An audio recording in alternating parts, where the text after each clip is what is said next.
Magandang araw at dito po tayo sa C4 Discipleship na program at alam natin na ito po ay napakagandang sistema na matututunan natin galing sa Biblia at Biblical C4 Discipleship at ang definition natin ito ay of course the word biblical. The Bible is the source of or the basis of our study. Discipleship and discipleship, the Greek word metetes, which is learner. Kaya yan po ang ating pong pag-aaralan. And this is the mandate. Mababasa natin sa Matthew 28:19, 20. Sabi rito, I'm reading in Tagalog. Kaya't sa paghahayo ninyo, gawin ninyong alagad ang lahat ng mga bansa.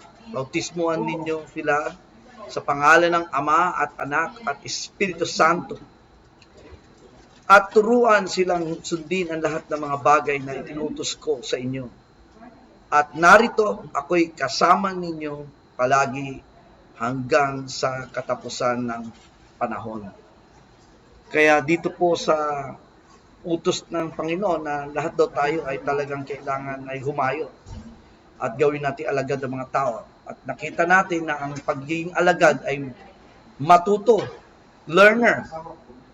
Kaya yan po ay dapat natin isipin sa ating araling ito. Now, dito sa calling of the discipler, titingnan natin yung buhay ng ating mahal na Panginoon, the calling of Jesus as discipler. Conceived to be a discipler. Kaya mismo ang Panginoon, nung siya po ay pinanganak, kitang-kita natin na siya po ay tinawag na maging taga-alaga ng mga tao, which is discipler. Kaya sabi dito, sinabi sa kanya ng anghel, huwag kang matakot, Maria, sapagkat nakatagpo ka ng paglingap sa Diyos. At ngayon, maglilihi ka sa iyong sinampupunan at magsisilang ka ng isang anak na lalaki at tatawagin mo siya sa pangalang Jesus. Siya ay magiging dakila at tatawaging anak ng katastaasan at ibibigay sa kanya ng Panginoong Diyos ang trono ng kanyang amang si David. Siya ay maghahari ng sambayanan ni Jacob magpakailanman at hindi mawawasak ang kanyang kaharian. Kaya dito po nakikita natin na si Jesus ay maghahari. Kaya lumalabas, siya po ay talagang mangangalaga ng mga tao. At alam naman natin na bilang isang leader ay talagang may influence ka, sabi nga ni Maxwell. At talagang mga tao ay susunod sa iyo. At gagawin mo lahat na sila ay talagang aalagaan mo. Gagawin mo ang lahat sila ay matuto tulad ng isang discipler. Kaya yan po ang conceived to be a discipler po ang ating mahal na Panginoon. Sumunod, advance as a discipler. Tandaan natin, nagkatao si Jesus. Kaya siya po ay talagang tulad ng tao na natututo at kailan lumago siya sa kanyang mga natutunan. Kaya sabi rito, at lumaki ang bata, lumakas na puno ng karunungan at sumasa kanya ang biyaya ng Diyos. At yan po, si Jesus, nung siya po ay bata pa, siya po ay sinabi na lumago siya. Tulad ng isa ding karaniwang tao, tanda natin, nagkataong tao siya, kaya ang Panginoon ay talagang advanced siya sa kanyang pagiging discipler din. Kaya hindi pwedeng bilang discipler ay hindi ka na magbabasa ng Bible, hindi ka na lalago, hindi pwede. Maging ang Panginoon yan po ang kanyang halimbawa. At isa pang talata sa Lucas 2:46, sabi dito hanggang 47, pagkalipas ng 3 araw, kanilang natagpuan siyang sa templo nakaupo sa gitna ng mga guro na nakakinig at nagtatanong sa kanila. Ang lahat ng nakikinig sa kanya ay namangha sa kanyang katalinuhan at kanyang mga sagot. Kaya dito, nakita natin si Jesus at 12 years old, nagtatanong at nakikihalubilo sa mga matatalino, mga guro. Kaya yan po ay magandang katangian sa isang taong gustong matuto, na siya ay nagtatanong at talaga namang sa harapan pa ng mga magagaling na mga guro. At dito nakita natin sa Jesus din ay sumasagot at namangha din yung mga guro sa mga sagot niya. Ibig sabihin talagang bata pa lang, talagang marami na siyang natutunan at the age of 12. Kaya yan po ang ating mahal na Panginoon, na siya po ay advanced as a discipler. Sumunod, look with sign. Ano ibig sabihin nito?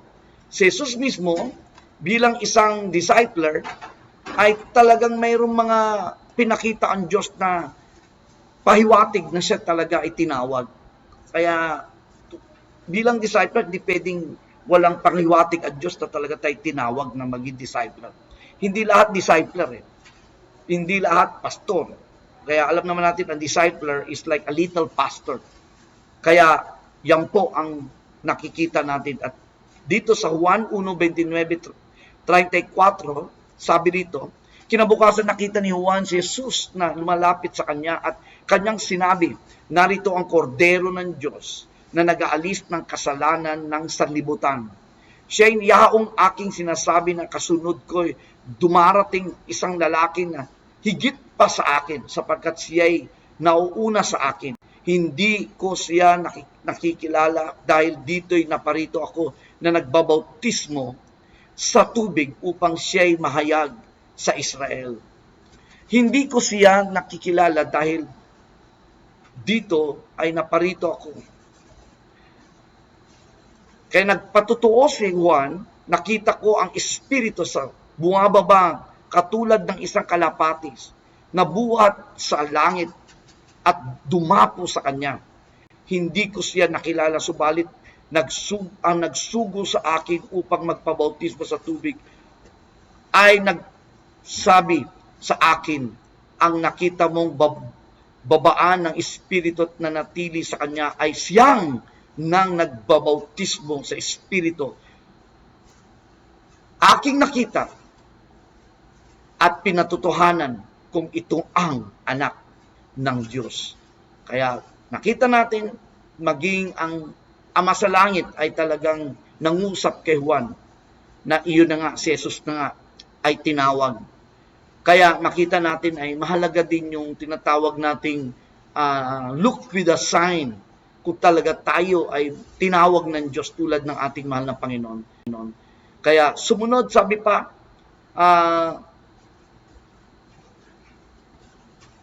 lead followers as a discipler. Kaya dito sa 1:35-37, dito natin makikita na ang mahal na Panginoon ay talagang siya po ay nanguna at nagkaroon po siya ng mga tagasunod. Kaya kung wala tayong tagasunod, ay hindi tayo magiging discipler, wala makikinig sa atin. Kaya sabi dito, 1:36, kinabukasan muling naroon si Juan kasamang dalawa sa kanyang mga alagad. At kanyang tiningnan si Jesus samantalang siya'y naglalakad at sinabi, narito ang kordero ng Diyos. Narinig siya ng dalawang alagad na nagsalita ito at sila'y sumunod kay Jesus. Ayun po, merong siyang tagasunod. Kaya mahalaga na makita natin ating sarili na may mga nakikinig at sumusunod sa buhay natin o talagang gusto nilang makausap tayo. At yan po ay isang palatandaan din o isang patunay na tayo ay discipler tayo. At yan po ang ating pong natutunan tungkol kay Jesus, the calling as a discipler. At ngayon naman, Paul calling as a discipler, no? Kaya mag-isip Pablo po ay makikita natin halos kalintulad din ng Panginoon. May calling siya. At sabi dito sa Gawa 9:1-19, this is the conversion, born again experience na ating pong kapatid na Pablo, si San Pablo po. Sabi sa verse 1, samantalang si Saulo na yun ang dati niyang pangalan, na may masidhing pagbabanta ng kamatayan laban sa mga alagad ng Panginoon, ay pumunta sa pinakapunong pari. Humingi siya ng pinakapunong pari ng mga sulat para sa mga sinagoga sa Damasco upang kung siya'y makatagpo ng sinumang kabilang sa daan, mga lalaki o mga babae, ay dadalhin niya silang nakagapos sa Jerusalem. At yan po ang dating buhay ni Pablo. At sabi pa rito, sa kanyang paglalakbay, dumating siya sa malapit sa Damasco, biglang kumislap sa palibot niya ang isang liwanag mula sa langit. Bumagsak siya sa lupa at nakarinig ng isang tinig na sa kanya'y nagsasabi, "Saulo, Saulo, bakit mo ako inuusig?" Sinabi niya, "Sino ka, Panginoon?" At siya'y sumagot, "Ako'y si Jesus na iyong inuusig. Tumindig ka at pumasok sa lungsod at sasabihin sa iyo ang dapat mong gawin." Ang mga taong naglalakbay kasama niya ay hindi nakapagsalita sapagkat narinig nila ang tinig ngunit walang nakitang sinuman. Noon ay may isang lalaki sa Damasco na ang pangalan ay Ananias. Sinabi sa kanya ng Panginoon sa isang pagitain, "Ananias," at sinabi niya, "Narito ako, Panginoon." Sinabi sa kanya ng Panginoon, "Tumindig ka at pumunta sa langsangan, tinatawag ng tuwid. Ipagtanong mo sa bahay ni Judas ang isang lalaking taga-Tarso na ang pangalan ay Saulo. Sa sandaling ito'y nanalangin siya at nakita niya ang pagitain ng isang lalaki ang pangalan ay Ananias na pumapasok at pinagpatong ang kanyang mga kamay sa kanyang upang muli niyang tanggapin ang kanyang paningin. Ngunit sumagot si Ananias, "Panginoon, nabalitaan ko mula sa marami ang tungkol sa lalaking ito, kung gaano katindi ang samaang ginawa niya sa inyong mga banal sa Jerusalem. At siya'y may pahintulot mula sa mga punong pari na gapusin ang lahat ng mga tumatawag sa inyong pangalan. Ngunit sinabi sa kanya ng Panginoon, pumunta ka sapagkat siya'y isang kasangkapan. Pinili ko upang dalhin ang aking pangalan sa harapan ng mga hintil at ng mga hari at ang mga anak ni Israel, sapagkat ipapakita ko sa kanya kung gaano karaming bagay ang dapat niyang tiisin alang-alang sa aking pangalan."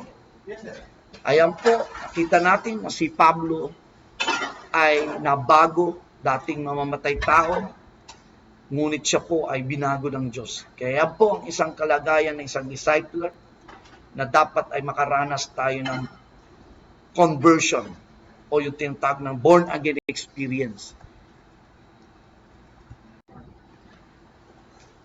O tuloy tayo, ang pangalawa po ay affirmed as a discipler.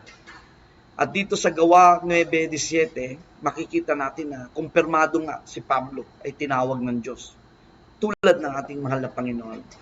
Kaya sabi ito, verse 17, "Kaya't umalis si Ananias at pumasok sa bahay, ipinatong niya ang kanyang mga kamay kay Saulo at sinabi niya, 'Kapatid na Saulo, isinugo ako ng Panginoon Jesus na nagpakita sa iyo sa daan sa iyong pagpunta rito upang muli mong tanggapin ang iyong paningin at puspusin ka ng Espiritu Santo.'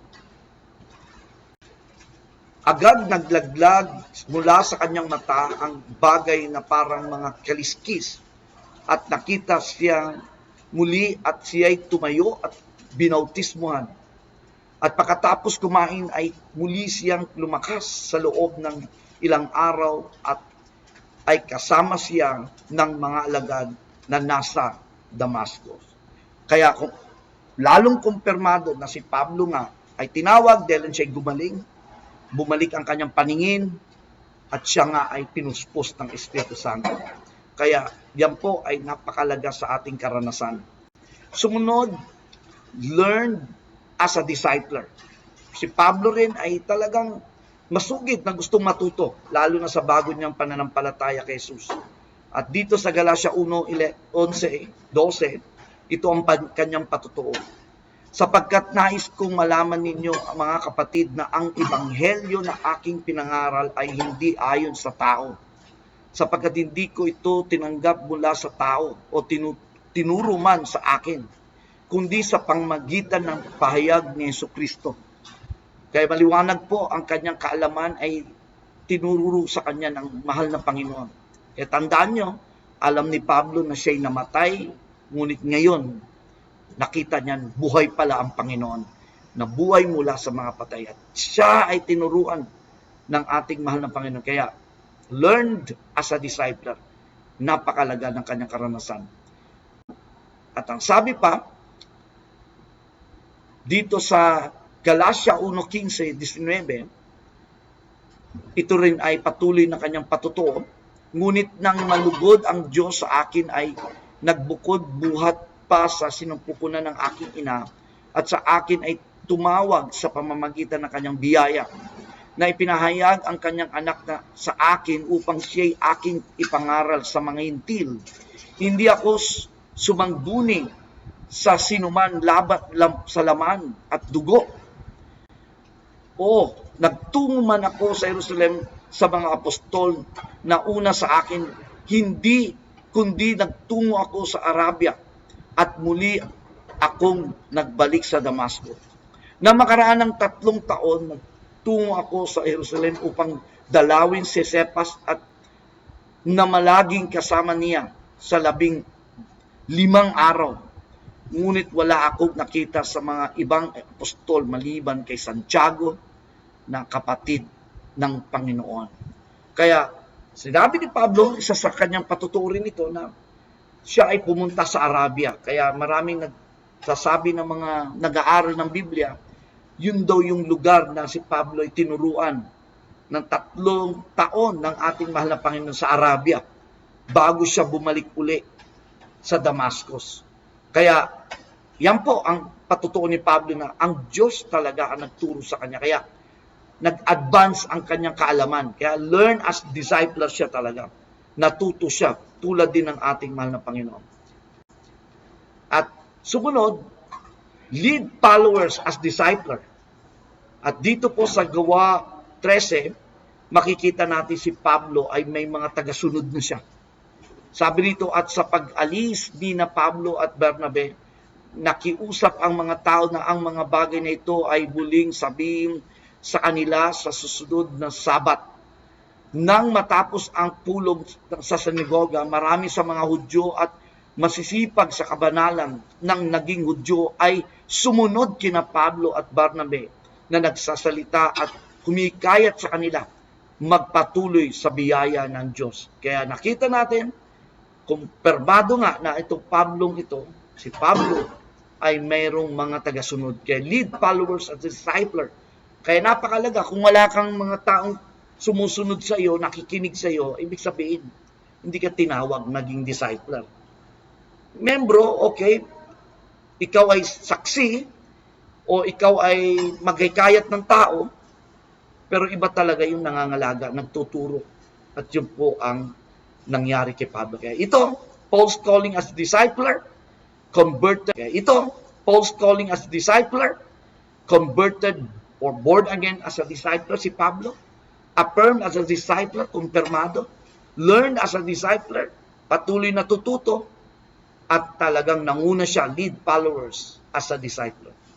Kaya yan po, ang sabi ng ating aralin, calling of a discipler, tulad ng mahal na Panginoon, gayon din si Pablo ay nakaranas tulad ng nangyari kay Jesus.